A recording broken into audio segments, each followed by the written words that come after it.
Welcome to the College of Complexes. This is our 389th meeting, and I would welcome you. The rules of the game are is the presenter takes a position, and then we have question and answer period in which you don't make speeches. And then after the Q&A is finished up, then we have the rebuttal period where you can make comments pro or against. And then the speaker gets the final word. And the fundamental rule of the College of Complexes is we only listen to one fool at a time. So please be gracious with the rules. And I'm going to bring up Martha Carlson to do the introduction.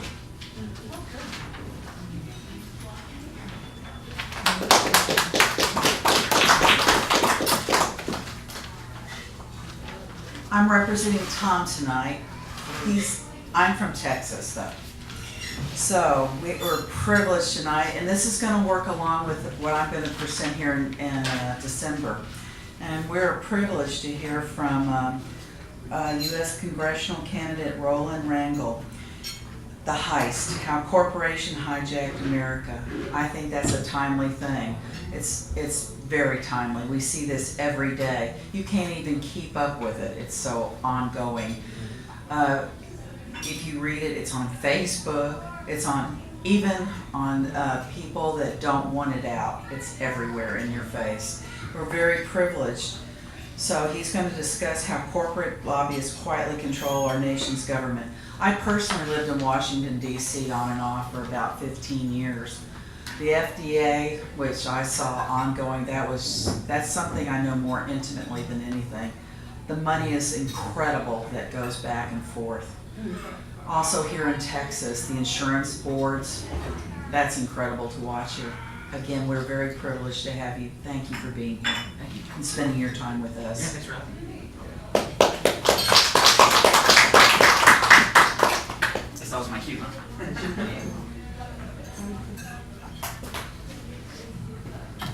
Hey everybody, thanks for having me. Again, I'm Roland Rangel, and I recognize a few faces from the last time I got to speak in April. I saw the video of my last speech, and I gotta tell you, I was hoping to be a little 10 pounds lighter this time around. That did not happen. Anyway, I am running for U.S. Congress District 24. That makes up parts of Addison, Bedford, Carrollton, Colleyville, Capel, Dallas, Euless, Farmers Branch, Grapevine, Hearst, Irving, and South Lake. I know a lot of people ask, well, are you Democrat or Republican? Normally I'm a staunch independent, and I encourage others to be that staunch independent, because when you subscribe to a political party, I think you allow yourself to be manipulated and demonized by parties. But since I am running, I figured it's only fair to give people insight to where I lean politically, and I lean libertarian. I also lean Green Party, and I have a touch of Democrat in me. The reason I know that is if you go to this is a fantastic website that I always talk about. It's called isidewith.com, and it's basically a 15-minute political quiz, and it asks you everything and anything under the sun. At the end of it, it filters your responses to show which parties agree with you, and that's when I learned, I'm like, holy crap, sorry for my language, there are multiple parties besides just Republicans and Democrats. And that's when I found about libertarians, constitutionalists. And the fun thing that I love doing is with family and friends, if we have time, is like my mom, for instance, we were talking about this side in politics, and I was like, well, Mom, what party do you consider yourself a part of? And she said, oh, Republican, definitely. I was like, well, let's take this quiz and see if it checks out. After we were done, it showed that she was a constitutionalist, and she was like, I didn't even know that existed. And I said, well, now you have something to research. Anyway, I'm going to talk today about the heist, how corporations hijacked America. I think it was about this time last year. I went to a town hall in Addison, and Texas Senator Don Huffines was there, along with a couple of other representatives. And I was glad to see they allowed questions and answers. I wish it was a bipartisan town hall, because I picked up on a negative vibe of not wanting any outsiders. that was disheartening. Thankfully, they allowed some questions, and when they got around to me, I asked, I said, how fines? I said, why isn't there a ban on lobbyists already? Everyone across the board, citizens anyway, agree that it should be banned, outlawed. And the crowd broke out in a huge uproar, applauding. Once everybody calmed down, and he said, guys on the street said the answer is money. He said politicians want money coming in while they're in office, and they want a job once they get out of office. And that was, I really wish I had that on camera, to be honest with you, to send it to the local press.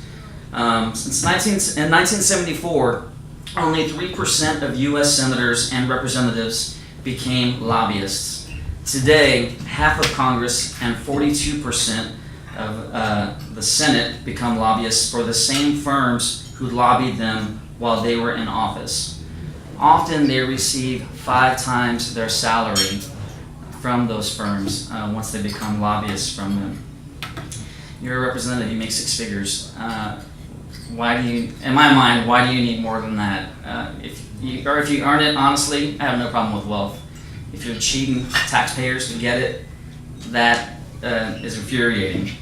There are 22 lobbyists for each U.S. senator and representative. How is it possible to be objective when you have people pressuring you, railing against you, giving you money to rule things in their favor? It's been coming out lately that I think it was Vox. They interviewed some anonymous congressional staffers, and they said the biggest problem with rampant corruption is because representatives don't have bipartisan information when it comes to legislation. They only hear from one side, and a lot of their decisions are influenced, of course, by money. A few years ago, 60 Minutes did a great piece on lobbyists. They interviewed Jack Abramoff. Anybody know who that is? Oh, great. For those who don't, Jack Abramoff for years was one of the top lobbyists in Washington, earning $20 million annually to represent his corporate clients. A lot of them were casinos. Abramoff said out of 435 representatives, his firm owned, that's his word, owned at least 100 congressmen and women. He said that was an average number, and he actually wished there was more. He said that's a bad number if that's all he could get.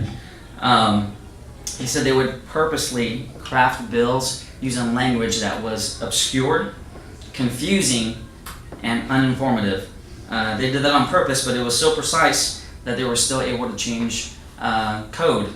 Basically, they were just using HR 342 and targeting numbers, basically computer codes almost, if I had to use an example. He said the reason they got away with it for so long is because the only ones who knew what those codes meant were him, his clients, and the representative they paid off. He said the easiest thing to do was to get something in like that, a backdoor deal, because he said no one read the bills. Members of Congress never read the bill. And you heard that a lot from Congressman Dr. Ron Paul when he was in office. Rand Paul says that a lot. Recently, I need to look up to see what the ruling was, but finally a bill was put forth giving representatives a certain amount of time where they were allowed to read and debate a bill before having to vote on it.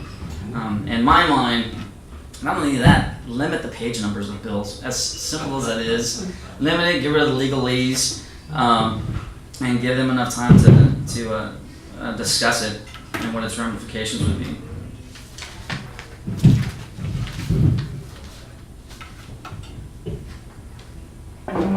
So not only must we prevent corporate dollars from influencing law, we must prevent elected officials from becoming lobbyists. Simple idea, right? Thankfully, Trump actually campaigned on that. When asked on Face the Nation last summer if he would get rid of lobbyists in his administration, he said he had no problem doing that. In January this year, he actually signed an executive order putting a 5-year ban on representatives becoming lobbyists awesome-ish, and a lifetime ban on any, and that impacted representatives and White House staff. 5-year ban on that, and then a lifetime ban on any of them lobbying the United States on behalf of a foreign government. Sounds great, right? But in that executive order, he gave himself the option to waive anyone he wanted. And since then, it's said that he has had an influx of corporate lobbyists in his administration because he waived them, to the point where that actually is a violation of ethics rules. Walter Schaub, the head of the Government Ethics Office, has said, "There is no transparency, and I have no idea how many waivers have been issued." When you factor that with news that this administration has removed the White House visitors log, we have no idea who Trump is collaborating with or who this administration is being influenced by. And the other thing about the waivers is he doesn't have to disclose why he's waiving someone to become part of this administration when it comes to lobbyists.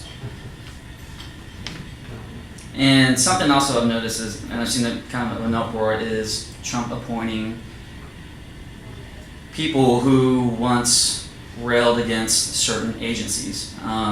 There's evidence showing that some corporate lobbyists are now heads of or working in agencies that they once opposed.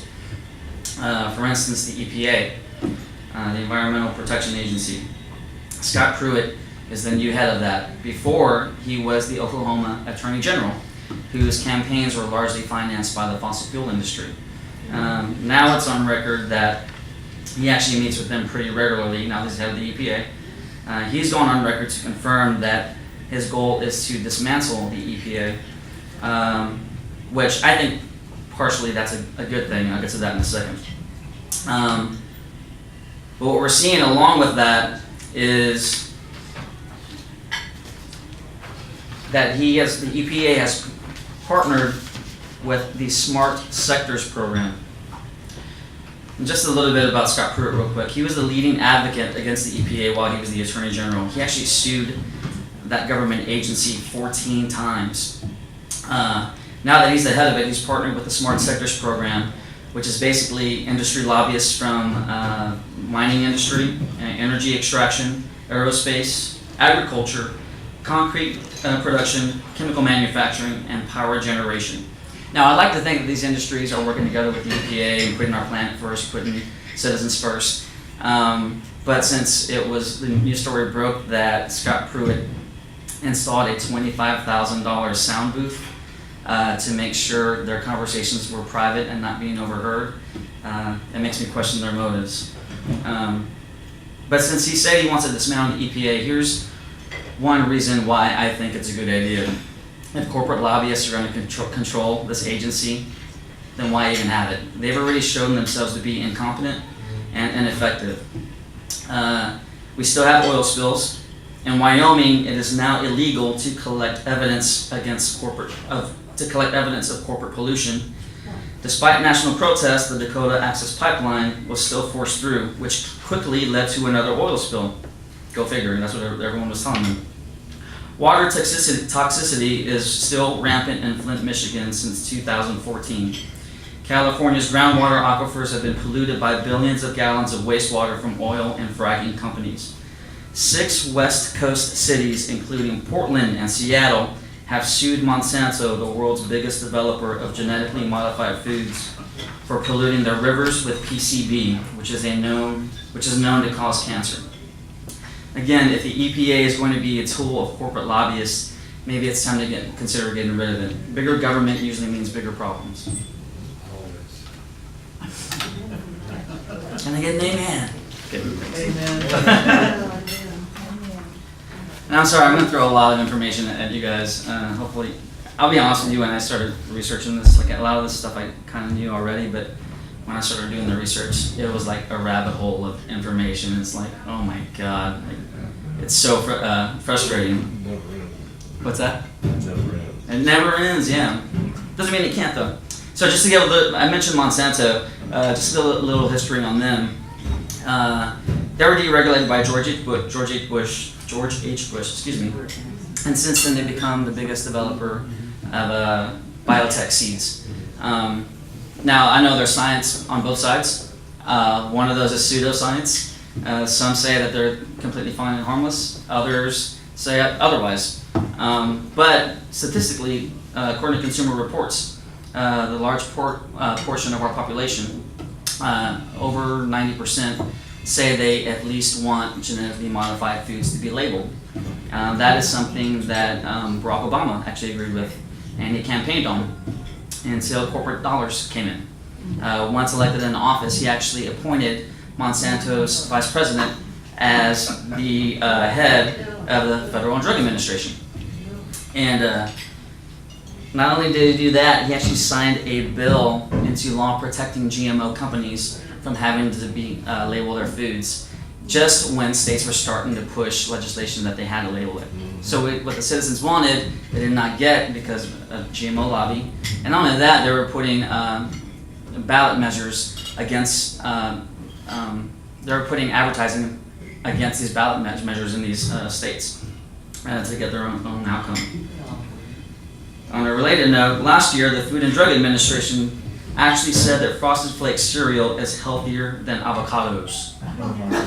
Yes, Kellogg's has lobbyists too.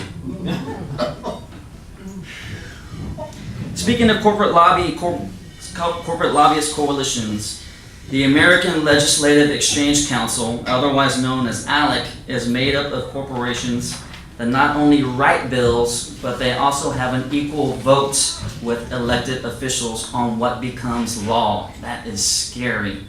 ALEC is also tax exempt because it's a 501c3 that provides charitable education services to politicians.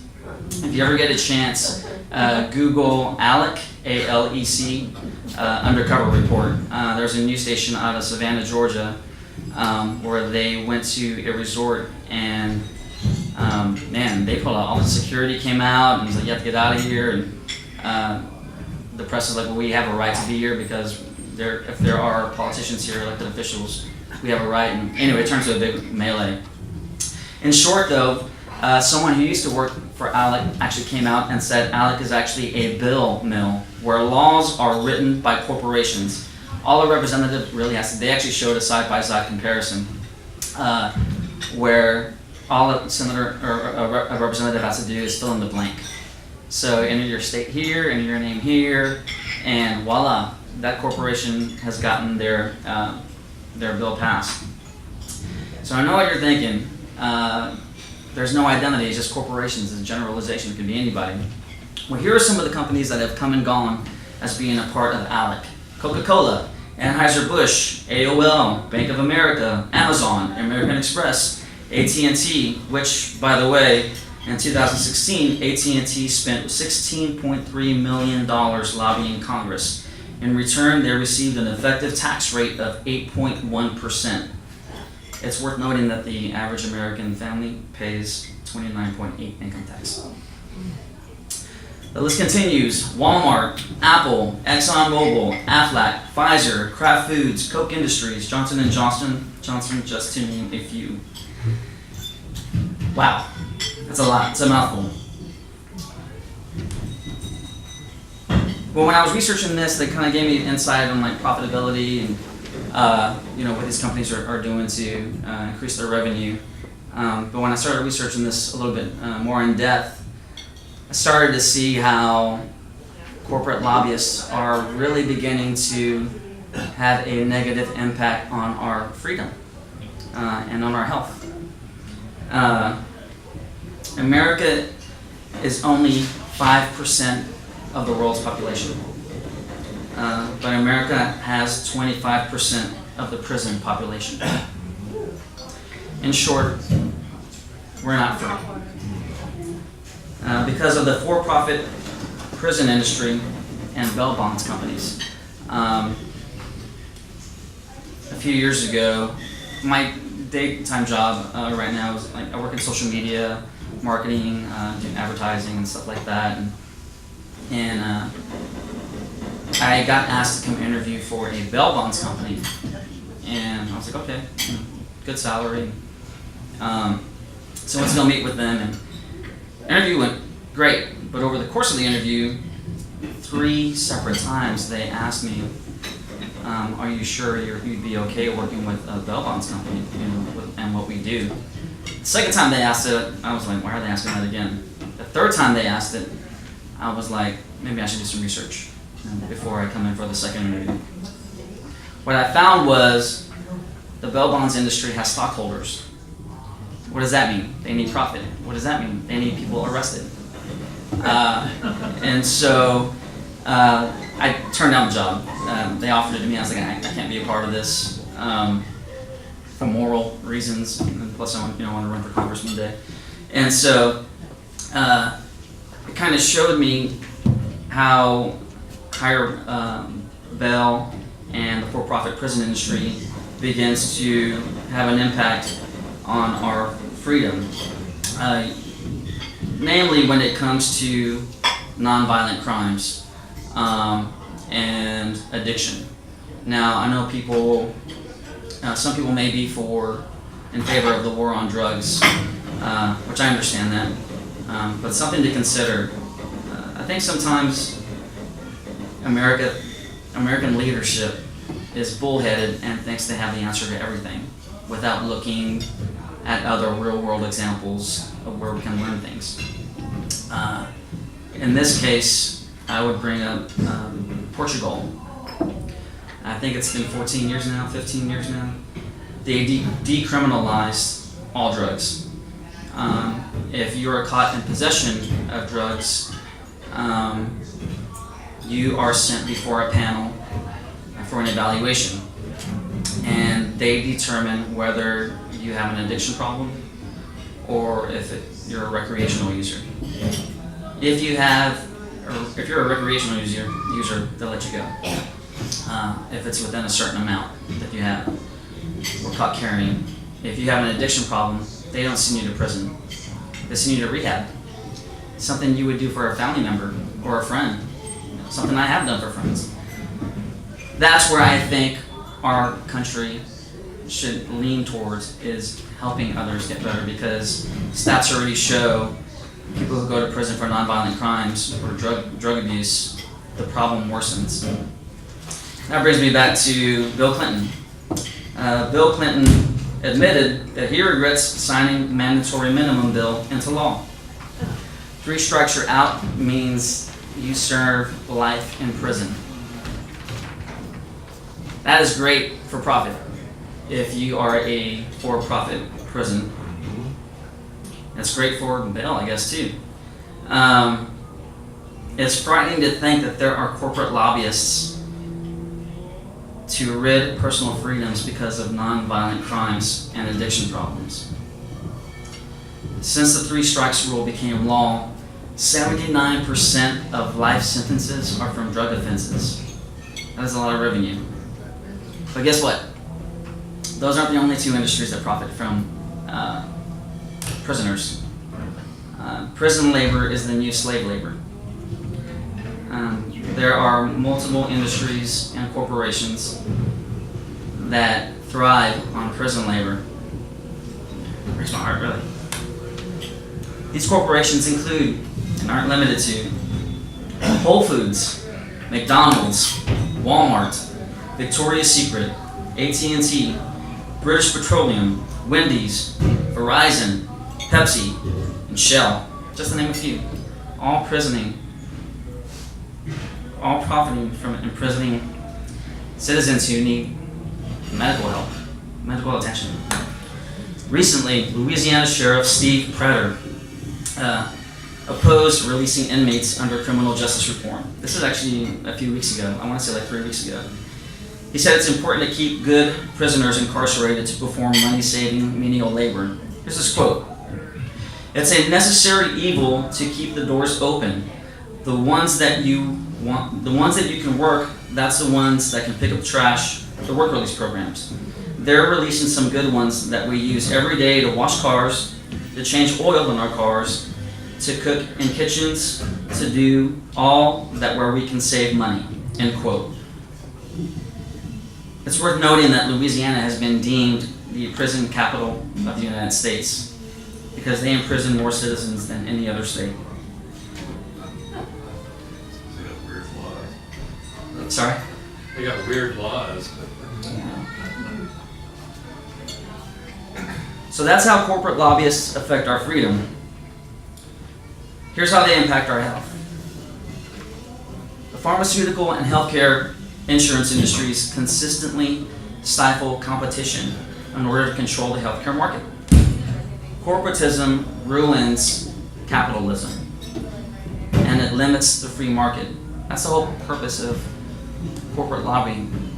Monopolizing, best you can, stifling competition, setting the prices to where only you can set the prices. Big pharma and insurance companies spend between $240 and $245 million a year lobbying Congress. Because of that, we've seen higher drug prices than any other country. While 71% of Americans support low-cost drugs from Canada, bills that have been put forth to allow that have failed every time because of the millions that go to striking it down. Earlier this year, Wisconsin Senator Tammy Baldwin said, "The federal government is prohibited from negotiating lower prescription drug prices for our senior citizens." Who the hell prohibited them? A corporation? They're the lawmaker. I thought these leaders were supposed to represent us. But when you're given millions, how can you expect them to do so when they're given millions to represent someone else? Just to give you a pricing comparison, this is for a 30-day supply of pills. Lantus, which treats diabetes, in France it's $47. In Canada it's $67. In America, it is $186. Crestor treats high cholesterol. In France, $20. In Canada, $32. In America, $86. Gleevec, I'm not sure if I'm saying any of these right, by the way. Gleevec, which treats leukemia. In Japan, it's $2,206. In Canada, it costs $2,421. Any guesses how much it costs here in America? 40,000. 40,000. No, that's I would have thought that too. $10,122. It's 40,000 more at Sloan Kettering. Oh, really? The stuff that I read, I think, was from Bloomberg, and this is the price after discounts for a 30-day supply. Yeah. So as you can imagine, bloated pricing is going to be the same for surgical procedures as well. Last year, the insurance industry spent $147 million lobbying Congress. If approved, this year's Senate healthcare bill, earlier this year, would have given $200 billion in tax cuts and additional federal funding to the industry. Why do you need more federal funding? Corporate subsidies. It's ridiculous. That's a 1,360% return on their investment. The 13 senators who drafted the bill received a total of $2,641,012 from corporate lobbyists. Citizens can't afford health care because of industry giants. They have our representatives in their pockets. Again, it makes you wonder, how can politicians be trusted to represent us when they are paid millions to represent a corporation? What was that last prescription that was 10,000? It was Gleevec. It treats Gleevec. I'm not sure if I'm saying it right. GLEEVEC.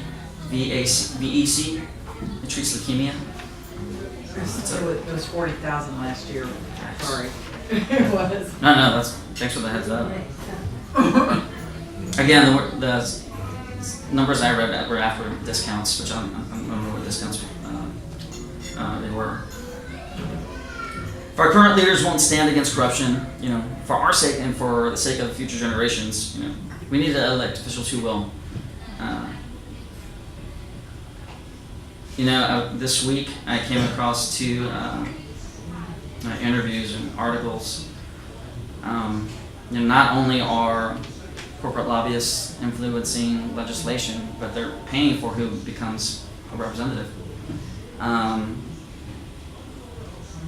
Stats show that 94% of candidates who have more money win their race. In 2012, the number of campaign donations to the Democratic Party was 1.3 billion. And that same year, to the Republicans, it was 1.6 billion, just to races. So you can see when people think there's a monopoly on parties, and it's largely money driven. This week, Senator Graham, I'll pull up my handwritten notes here. Senator Graham of South Carolina, he said if the GOP can't pass tax reform that would slash corporate tax rate from 35% to 20%, the financial contributions to their party will stop. So what did that tell you already? We need to do something, not for the citizens, but for our donors. A few days before that, Stephen Klubeck, I think that's how you say his name. He's a large Democratic donor. Here's his quote. "I can tell you if we go far left, I'm out. I'm out. We need middle ground. It drives me nuts. And I made it very clear, I'll cut your money off, and others will do the same." That is an outright threat.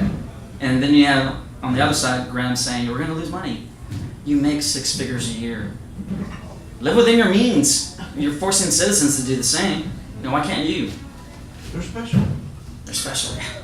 There's actually a part of me that thinks that a representative, whatever district, like I'm District 24, if I were to win office, I should make the average annual income of the citizen in my district. Does that make sense? So let's say the average citizen in District 24 makes, 40 grand a year. I should make 40 grand a year. I think that would cause politicians to want to fight for the little guy, us.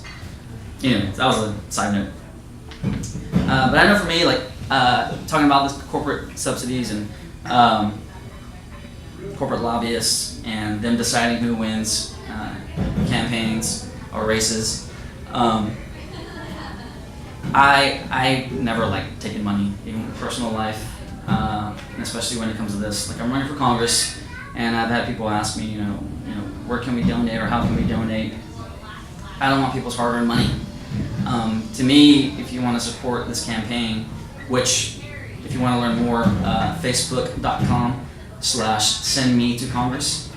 You'll see where I lean on different issues. What was I saying? Oh, I don't want people's hard-earned money. To me, if you want to show support, it's kind of put your money where your mouth is. Share my campaign page, share this video with your friends or your family or people in District 24. This is something that I've taken upon myself to push after. This is a personal goal to help my community, my district. I don't think it's right for me to act like some sort of political televangelist, spreading the gospel of ridding corruption, and in the same breath asking you for a few bucks so I can keep going. That doesn't make sense. I'll use my own money, and then hope that people will push the message also. And I say that because I know the little guy can win. A few years ago, I worked on a campaign, and the candidate told me outright, "I have no money to pay you." I said, "That's okay." And I think he has a good heart and has the right motives and isn't money driven. Which that's the other thing. I think we need to start. We need more citizen candidates. We need more citizen politicians. In my mind, Trump doesn't count. That's a TV personality / businessman. But we need more citizen candidates because we can relate to one another. Someone who's making millions and millions a year cannot relate to me. I cannot relate to him. But in large part, we can relate to each other. I really forgot where I was going with that, to be honest with you. But I know, like, for me, like, I think we need more. The candidate I was working with, he didn't have any money. His challenger had tens and tens of thousands of dollars at his disposal, largely from corporate interests. And he had government backing. It was for a city council seat in Plano. And I told Tom Harrison, I said, look, here's what you need to do if you want to win this thing. Just go out and talk to people. It's really that simple. And I said, I'll handle all your social media presence. Just tell me what your message is, and I'll get you to approve every post. And come election day, we won hand over fist. It was a wash, and a lot of people couldn't believe it, and I believed it because I've done the research. I know that talking to people is important. I know that having a strong social media presence is important. There's actually more data showing that social media is kind of, I wouldn't say leveling the playing field, but it's starting to where something goes viral, someone has something that you can align with. They share that.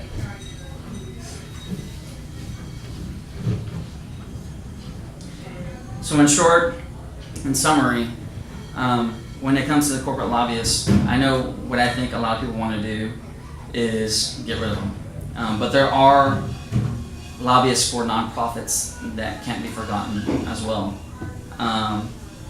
Those are the ones that should be bolstered a little bit, depending on their cause, because we see here like ALEC. ALEC is considered a nonprofit, but they're run by corporations.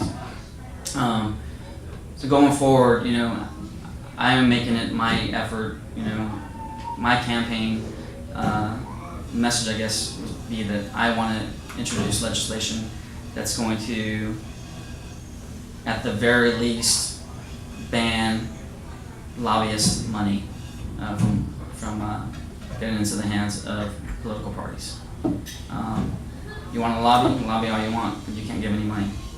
You do.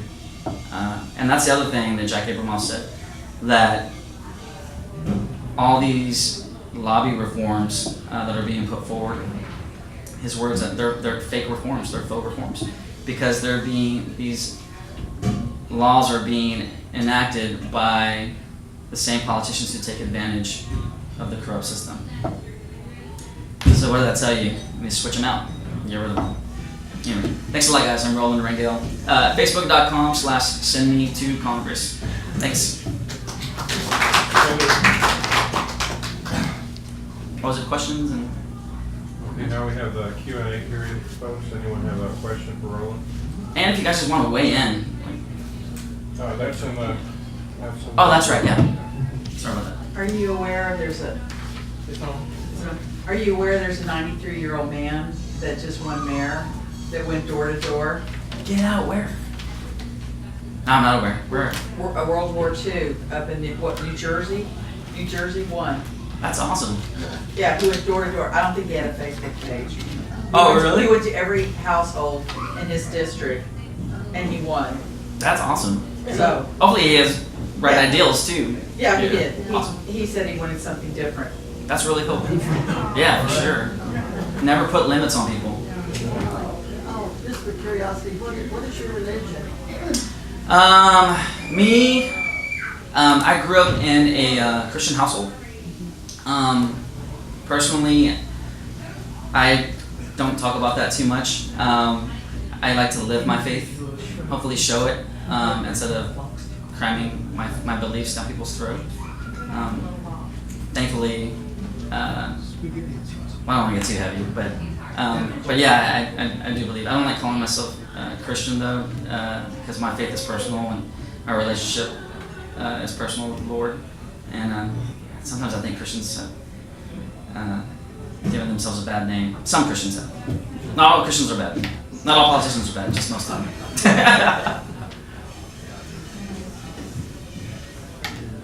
I Just what? Okay. Yeah. I don't think it's on, it's not. It's just stuff it straight in rather than. Okay. I'm a conservative guy, and I came here after work, got here as soon as I could. Oh, cool. Well, basically, I see the pendulum as if you're a liberal, you're very conscious of social fairness, or Yeah.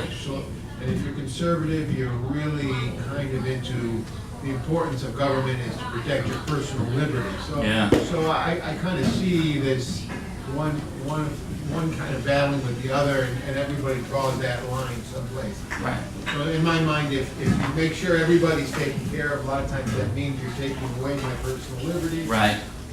And so sometimes, so I'm asking, where is that line for you? And in terms of taking care of society at large, do you think that should happen at the federal level, the state level, the local level, your Right. brother, your sister? Just so those two ideas, you can comment on that? Yeah. I like and don't like that question. Personally, and I meant to do the research on this too. I can see the need for social programs, but at the same time, you also have to take into consideration when you give the government that much power, they can take that all away at any time. So when you look at like, whenever they're dealing with a budget, and you know Republicans and Democrats are butting heads, and they threaten to have a government shutdown, who are the first ones that always get threatened to take the hit? Social Security, and other programs that affect seniors. And it's like, what the hell is your problem? Like, for instance, situations like that, I think, for that I don't like the government. Personally, I think all that should be on the local level when it comes to social programs. But those aren't things I would tackle first. Like when Trump wanted to say, campaign that he wanted to bring smaller government. Well, he cut all the social programs first, like immediately. And corporate interests were like last on the butcher's block, and those haven't been touched. They've been inflated, if anything. So I do see the need for government having some impact on social programs, but at the same time, But philosophically, where would you draw the line? Philosophically, you say, well, when it crosses this line, I Right. think it should be the local. When should the federal? right? When should the federal government get involved, and when shouldn't the federal government get involved? That's a fair question. That's a hard question. It's a very fair question. Here's my answer to that. Here's what I would love to see. When it comes to, You can say I don't know yet. I don't. You don't. I think I do have an answer. Here's what I would love to see. When it comes to doing your income taxes every year, wouldn't it be great if there's a checklist of what you want your tax dollars to go to? That would be the telltale sign of what programs are worth keeping and which ones aren't. I guess that's my answer. So yeah, I see. I've had dealings with the IRS for the past few years, and I've noticed that they tend to completely ignore what the law says. They just kind of do whatever they want. So how would you deal with making the IRS actually follow what the law says and put in jail those who don't? We'd have to have a strong Justice Department who understands, I guess, tax code, tax law, and understands the limits that the IRS should have. There's a whole argument that's whether the IRS should even exist or not. Yeah, right. God forbid you're able to manage your own money. Yeah, right. You were talking about the list of the corporations, and I guess I misunderstood what you said about that. I thought you said that these are the ones that have come and gone. Yeah. It sounds like Amazon and all the big one, Coca-Cola were here. Oh, So no. could you clarify that? Yeah, that was when I was talking about ALEC, which is the American. Oh my lord, my mind just went blank.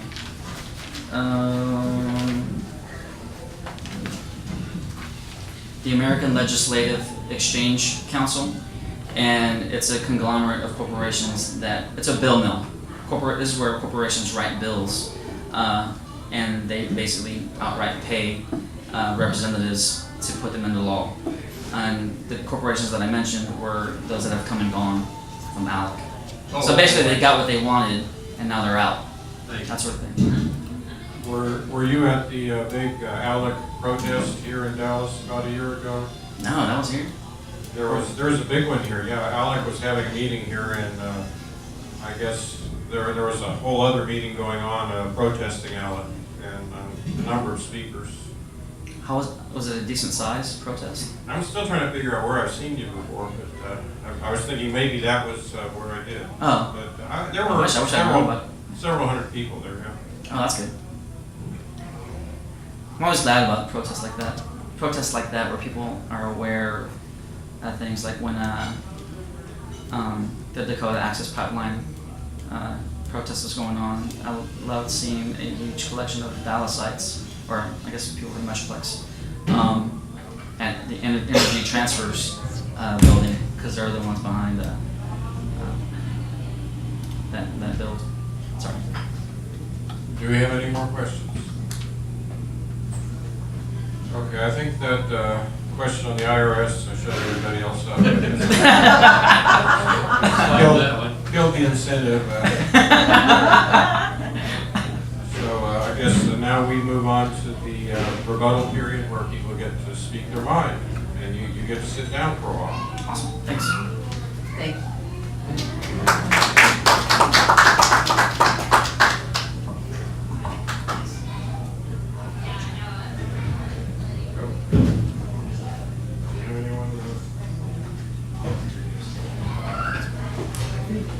Don't be shy, folks. You want to I'm sorry. All right. All right.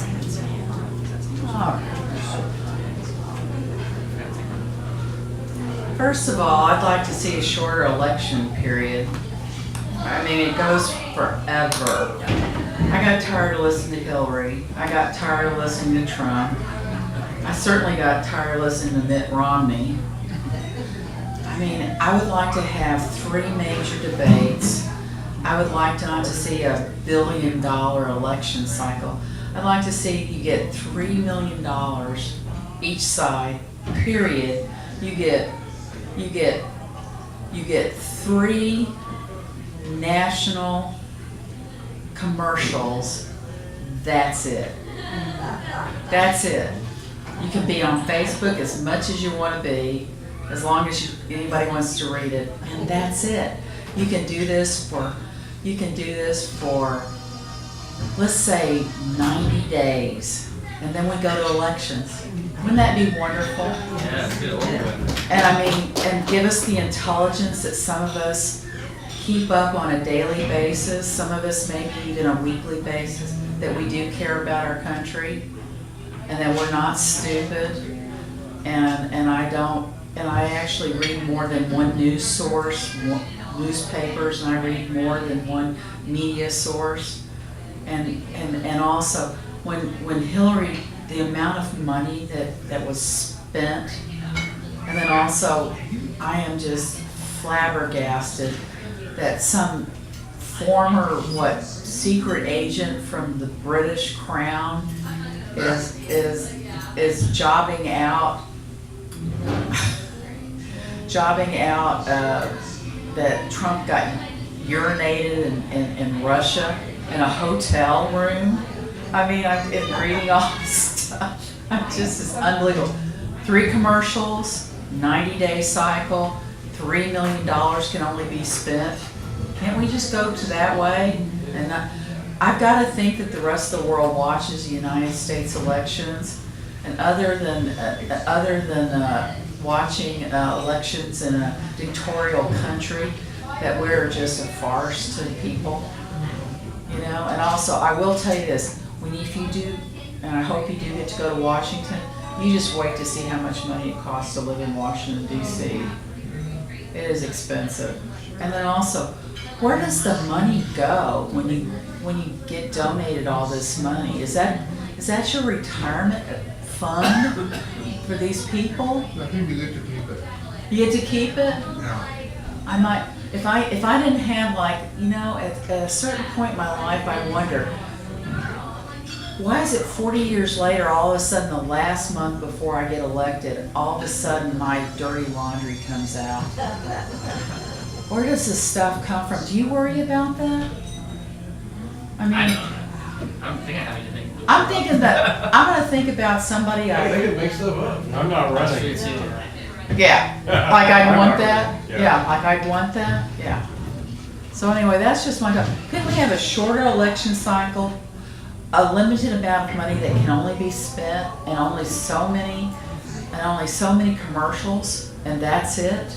And then also, there's a lottery on who can have the debates, and they cannot charge, what, $6 million for a minute commercial?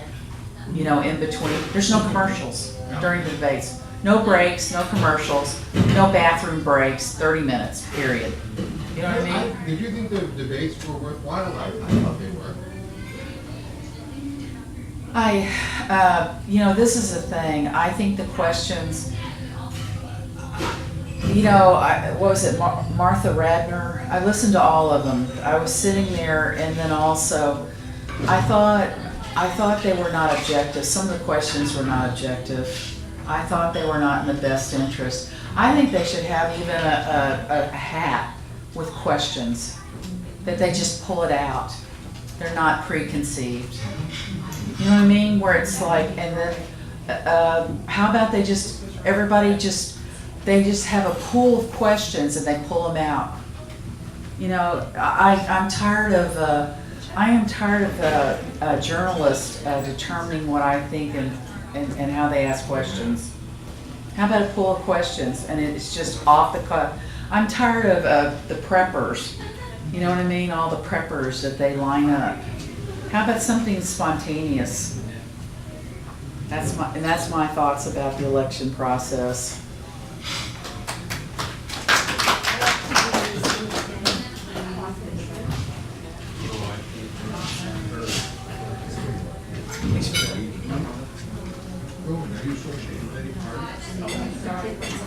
I just wanted to point out that anytime you have a discussion of corporations taking over, not only is that the very definition of fascism, but you also need to bring to mind that a corporation is just a mask. It's just a legal entity, and there's nothing to that entity, just this mask. You can't bring Coca-Cola in and sit them down in the witness stand and have Coca-Cola testify. They have to appear by agent. And when you get right down to it, what essentially a corporation is a mask behind which people are behind there. You have your board members, your different officers, your different stockholders, major stockholders. I know I've said this before at meetings, but I was corresponding internationally with a man from Holland by the name of Joost van Steenis. I hope I don't get Joost in trouble. And Joost said they were over there in Holland trying to figure out what is all this big business about conspiracy theories. Is there some kind of international conspiracy? And he said, so they did some research and they found out that family members of the House of Orange were on every single board of the top 100 corporations, so they concluded there is no conspiracy.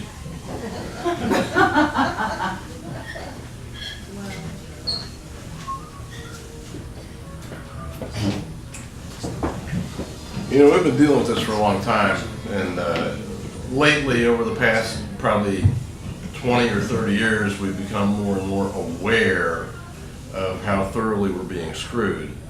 Although a lot of people were aware of that a long time ago. John Birch Society started in like 1958 because they saw what was going on back then. But fundamentally, what we have here is a fight. There are always people who want to control things. And they insinuate themselves into positions of power. Now, you and I tend to be normal folks, and I have no desire to run everything or control everything. Just let me live my life and leave me alone, and I'll be fine. But there are some people who just want to get their hands on the reins of power, and they want to manipulate things, and they want to suck all the money and the resources and things to themselves so they can have their private jets and planes and, $1 million mansions and, all this stuff so they can do whatever they want. And fundamentally what's happening is that people are waking up, and that's a good thing. The election of Trump versus Hillary was a huge wake-up call, because you can see compilations of videos where people said, well, Trump will never get elected. It just isn't going to happen. It just ain't going to happen, no matter what he does, it just ain't going to happen. Well, it did happen. And what happened is an awful lot of people got shocked. And an awful lot of people woke up and said, hey, I don't like what's going on. So fundamentally, we express a lot of nice ideas about, the way we should do debates or the way we should do elections or something like that. But fundamentally, until we get these people by the short hairs and yank them out of their positions of power and hold them to account for their pedophilia and every other evil thing they've done, which most of them do. Most of them are pedophiles, if not all of them.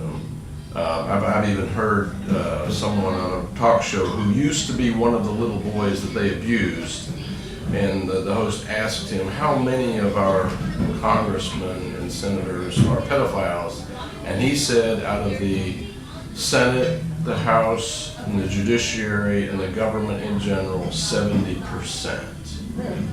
He said 70%. And I think the only way we're going to cure this problem is expose all of those 70%, bring them to justice. And they're going to fight. They're going to fight tooth and nail. They're going to kill people. Seth Rich got murdered. He was exposing a lot of screwy things going on at the DNC. It seems a lot of people connected with the Clintons end up disappearing or committing suicide by shooting themselves 9 times or whatever, in the back of the head or whatever, and such like. But the fact is that these people are ruthless. They think nothing of killing people. They think nothing of murdering little kids like 2, 3, 4, 5 years old in snuff films. They think nothing of doing the most despicable, evil things. And until we get our hands on them and bring them to justice, we're going to be fighting this fight forever. We've got to bring those people to justice. What percent do you think it is? What's that? What percentage do you think it is? I would tend to agree with it. 70%. You don't think it's like 80? Well, I don't know. It could be more. But I'd go with 70% for right now. And that means just about everybody that you hear about on the news is more part of it. You're going, I'm getting up kind of as a rebuttal to the last commenter here, and not kind of going after the numbers or anything like that, but just kind of to explain that we have a governmental mafia. We've had a governmental mafia since God knows how long. I don't know. We've had problems with the government since the Civil War. The last president that I know of, which I kind of nominally will say was a real president, I think was Andrew Jackson. And he was far from perfect. So, we struggle forward. This is not a perfect thing, folks, but it used to work to compromise someone to catch the guy with his secretary. And I mean, if you had the goods on him, that was how you controlled him, that's how you directed his vote, if you were people of power who wished to do so. But we have a sliding scale of things which has been getting more and more worse, where it really is from what I have heard from some of the interviews I've done, it's not the exception but the rule, that anyone in a position of power in this country must be compromisable or already compromised. That's kind of the general doctrine, and that's coming from people in the intelligence agency and so forth, because they don't want any loose cannons. There are a few in there. We've had people like Ron Paul, Dennis Kucinich. There are a few who really kind of got through the net, but you also have to understand, you could send somebody to D.C., perfectly innocent person. They're expected to go out to parties. They drink from the punch bowl and they don't know it, but they just got drugged. And they lose 3 days and they come back to their Senate or representative seat, and there's a tape sitting on top of their desk. And under instruction, under a hypnotic drug, they might have done some amazing performances with children or something like that, and they had no idea and they have no memory of it. So that's what I'm saying is rebutting the last speaker, is you have to understand how institutionalized this has been and how radical it is for someone to come in like a Trump and start opening up this whole Pandora's box. Because that's the way it's been for decades. I mean, we've had an active coup ever since JFK was assassinated. The media is just an amazing amount of control. You don't step out of line there or you don't work for them anymore. So anyway, that's kind of my rebuttal on that is, so I used to call this the horrific vision. And I maintain that if you really wanted things to change in this country, we've had people at this microphone in these meetings talking about, well, if we just all believe in peace and if we just think thoughts of peace and promote peace, and that's not really going to correct anything. It's almost kind of like like an Alcoholics Anonymous thing. Until you hit bottom, until you really hit bottom, you're not coming back up. I was talking to somebody about AA and I said, well, you mean that 10-step program? And it's like, 10-step program, that's why you never got on it. 12-step program, for anybody who knows. But we really need to do some deep introspection. And I could talk about stories of people I've interviewed and things that have gone on, but this is Roland Rangel's night. And we really need to honor him, his message here tonight, and his campaign, and give him good support. I remember. You can come up here if you want to. You made me a quick throw of that drug called the Devil's Hand. There's Devil's Shoestring, and Burundanga, you're talking about? Or The Devil's Hand is exactly what you say. Well, you can talk about it when you get back. Well, this is I guess for Roland from Jack Kemp. Jack Kemp was a young, up and coming person in society, and they said, Jack Kemp says to him, I forget what his name was, Joe, or he says, Joe, they're going to ask you to run for Congress. He says, and I advise you not to do it. He says, this is just Washington D.C. is just a very, very, very nasty place. And you really don't want to be here. He says, but if you decide to go, if you decide to do it, you decide to run for Congress, he says, don't go to any parties. The only party you can go to is at the White House. He says, otherwise you'll go to a party, you'll have a drink, and you'll wake up with a picture of you and a young girl on your chest. Are you serious? This is what Jack Kemp told this guy. He says, you don't ever go to a party unless it was at the White House. He says it's all about leverage in this town and people getting leverage on you, so don't go to any parties. That's actually a good heads up. Oh, you wanna go ahead? It's kind of like what your dad tells you in high school and college. It's scary.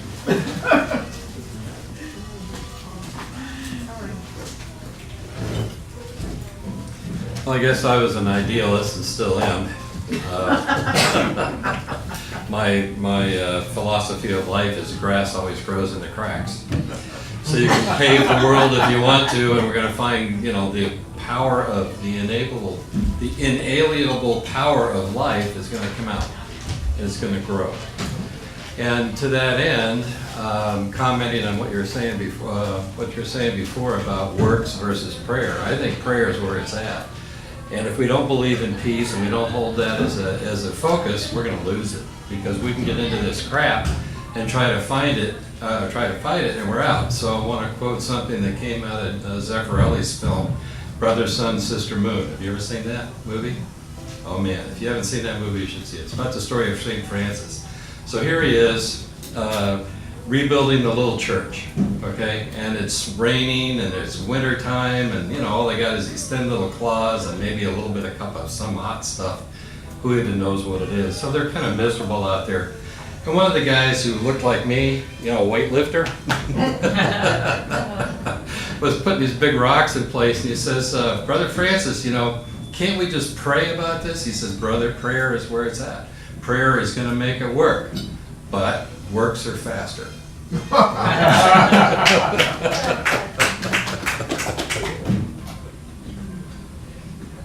Okay, it's you. You get to go back up. All right. Let's think about it. You get to comment on the comment.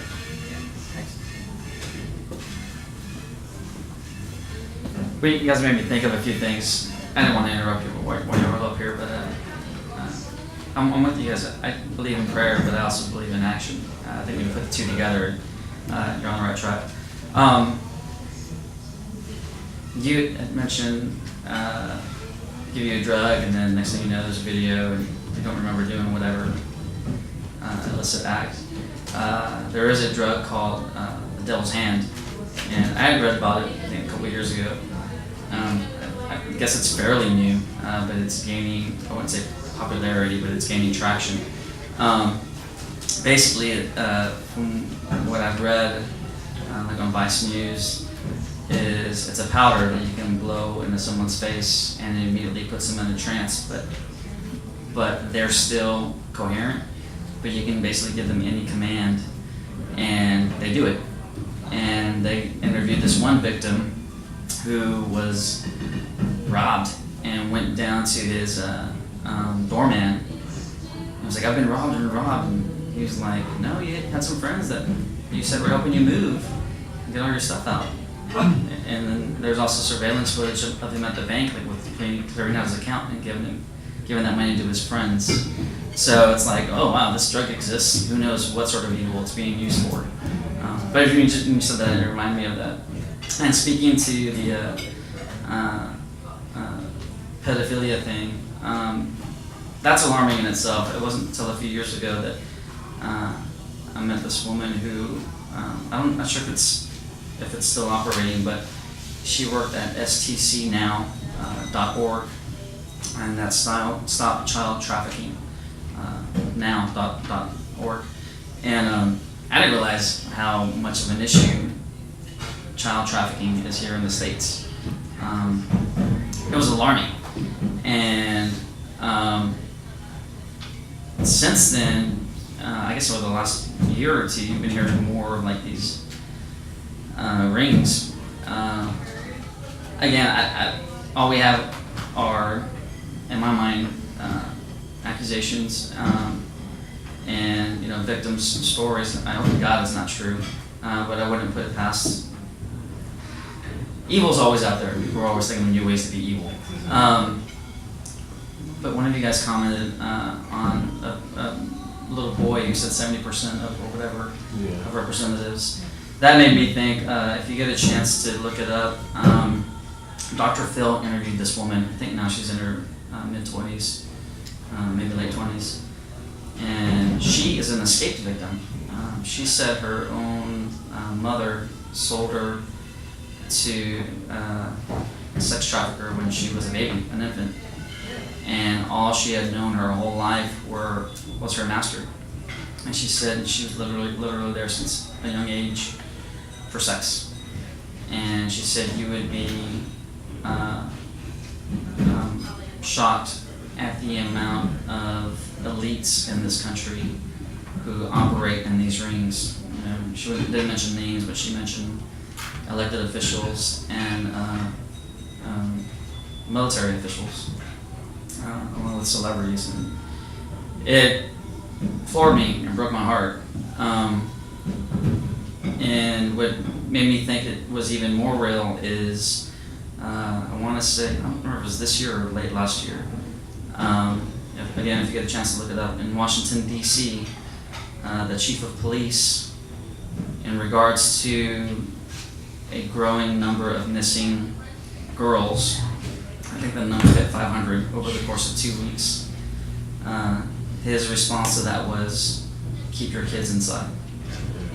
So that doesn't tell you something messed up is going on in Washington. I don't know what, where the chief of police is telling parents, keep your kids inside if you don't want them missing. Yeah, that's a lot of kids in a short period of time. So. Anyway, you guys talking about this stuff. Oh, you also mentioned Seth Rich, is that right? Yeah. DNC. I don't know if there's any truth to that, but I did notice was it Donna Brazile, when she came out, she's the interim head of the DNC. She came out earlier this week. She flat out said that Hillary and the DNC rigged the primary against Bernie Sanders. It wasn't 2 days later that she totally changed her tune and said, I never said that. That's not what I meant. So it's like, who got to her? Anyway, just something makes you think. By the way, if anybody's interested, if you want to get details of your sexual abuse, well, I'll just give a quick thing. There's a couple books you can get. One is Thanks for the Memories by Bryce Taylor. She's one of the victims, and Henry Kissinger was her handler. Speak into the mic. And another one is The Transformation of America by Kathy O'Brien. I mean, these are the gory details of how this kind of abuse happens. So if you want to, and you can download Thanks for the Memories online, I think. And I interviewed Kathy O'Brien in May or June of '96, and Bryce Taylor a few years later. These are people I know. Their stories are so horrific, I don't even know if it's good to be at a public mic like this. But I mean, if you want to study it If you want yourself. the details, read the book. Right. So this is the end of the meeting here. Thank you, Roland. Enjoy it. All right. The meeting is over. What's the name of the book? Thanks for the Memories. What's the name of the book? Thanks for the memory. Thanks for the memory. Who wrote that book?